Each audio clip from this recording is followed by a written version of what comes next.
gimana kabarnya pada hari ini? Pasti aku harap baik-baik aja ya, selalu dalam lindungan Tuhan, selalu dalam kasih setianya Tuhan. Walaupun di tengah mungkin kesusahan sekarang ini, di tengah pandemi ini, di tengah masalah ini, tengah masalah yang sedang dihadapi dunia ini, kita tetap harus semangat dan tetap berpegang teguh.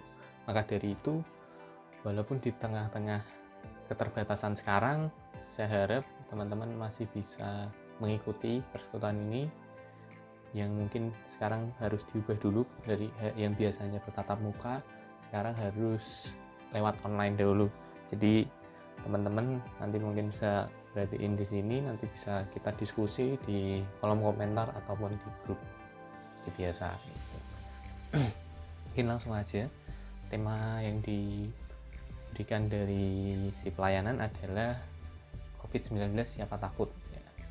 Jadi siapa sih yang harus takut? Apakah kita sebagai anak Tuhan harus takut, atau mungkin orang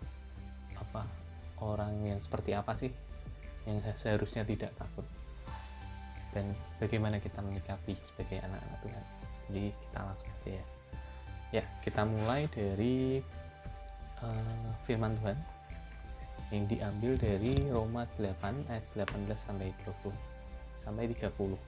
Tapi nafsnya aku ambil dari ayat 24 sampai 25.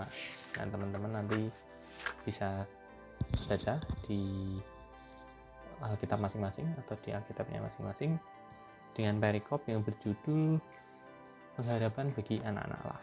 Nah, mungkin aku bacain singkat dulu dari ayat 24 sampai 25. Roma 8 ayat 24 sampai 25. Begini firman Tuhan. Sebab kita diselamatkan dalam pengharapan, tetapi pengharapan yang dilihat bukan pengharapan lagi. Sebab bagaimana orang mengharapkan apa yang dilihatnya? Tapi jika kita mengharapkan apa yang tidak kita lihat, kita akan menantikannya dengan tekun. Nah, amin, firman Tuhan kita pada hari ini memberikan sebuah penjelasan yang sangat jelas ya teman-teman, yang akan menjawab pertanyaan tema tadi. Jadi kita tahu sekarang kondisi yang sedang terjadi itu benar-benar tidak kita duga. Yang tadinya jauh di China sana sekarang bisa datang ke Indonesia, dan semua mengubah kebiasaan kita, mengubah kegiatan kita, membatasi seluruh gerak-gerik kita, dimana mungkin kita yang tadinya bisa sekolah, bisa belajar dengan normal, harus diam dulu. Dimana yang biasanya bisa bekerja, mungkin teman-teman yang udah kerja sekarang harus menahan diri dulu, harus work from home, atau bahkan mungkin sekarang lebih sedihnya harus dirumahkan atau ada yang di PHK. Itu benar-benar sesuatu yang sangat mengganggu dan juga menjadi sebuah penderitaan bagi sebagian orang. Apalagi kita lihat kalau setiap hari jam 4 sampai jam 5 sore itu pasti ada berita muncul baru kalau jumlah yang positif corona itu semakin bertambah sampai sekarang yang sudah 8.000.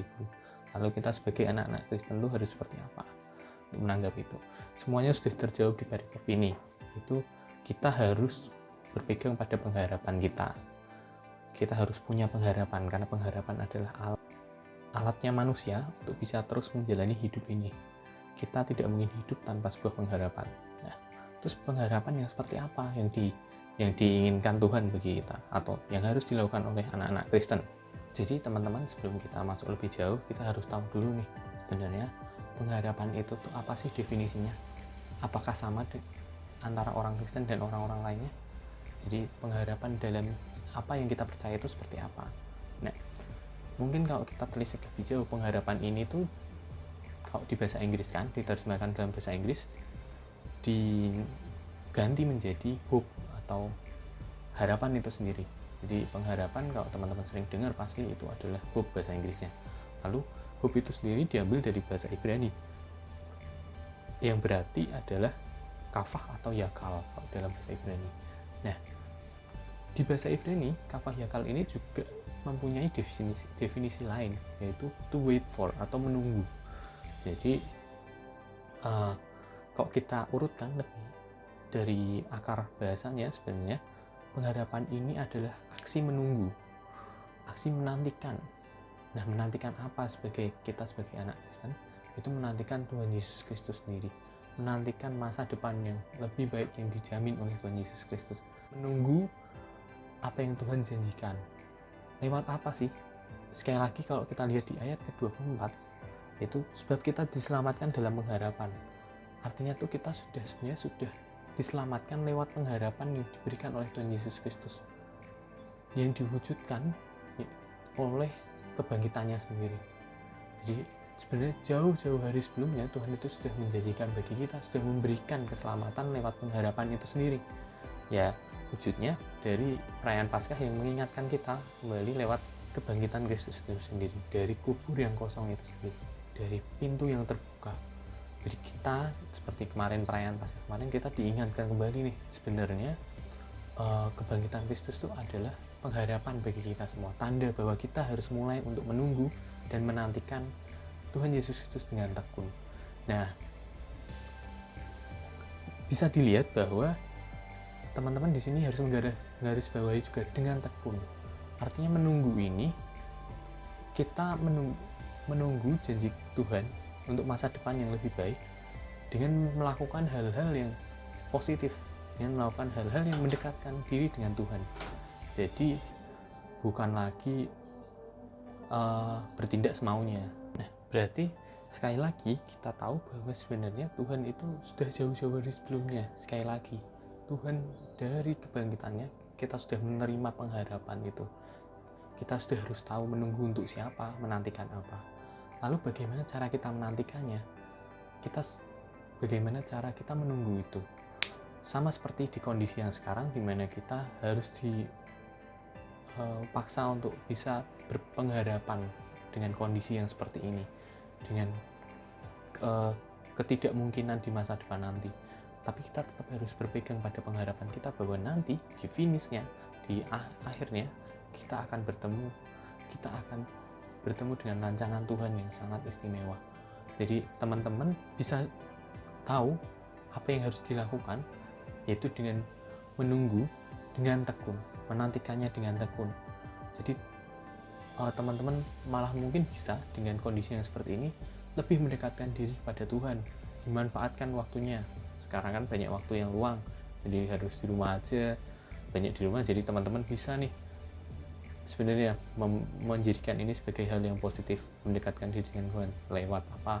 Lewat berkumpul sama keluarga, mesbah keluarga, membaca Alkitab, selalu membaca Alkitab, banyak berdoa, juga banyak mengerti firman-Nya, saat teduh dan macam sebagainya. Jadi kita bisa memanfaatkan ini untuk nantinya menunggu rancangan Tuhan di depan itu nanti, menunggu rancangan atau plan Tuhan di depan nanti, janji Tuhan di depan nanti. Karena apa? Kalau teman-teman tahu juga, bisa baca di Mazmur 39 ayat 7. Dan sekarang apakah yang kunanti-nantikan Tuhan? Kepadamulah aku berharap. Artinya kita diterangkan di sini bahwa Tuhanlah hanya satu-satunya harapan kita, tempat kita untuk berharap. Bukan manusia manapun, tapi Tuhan sajalah tempat kita berharap.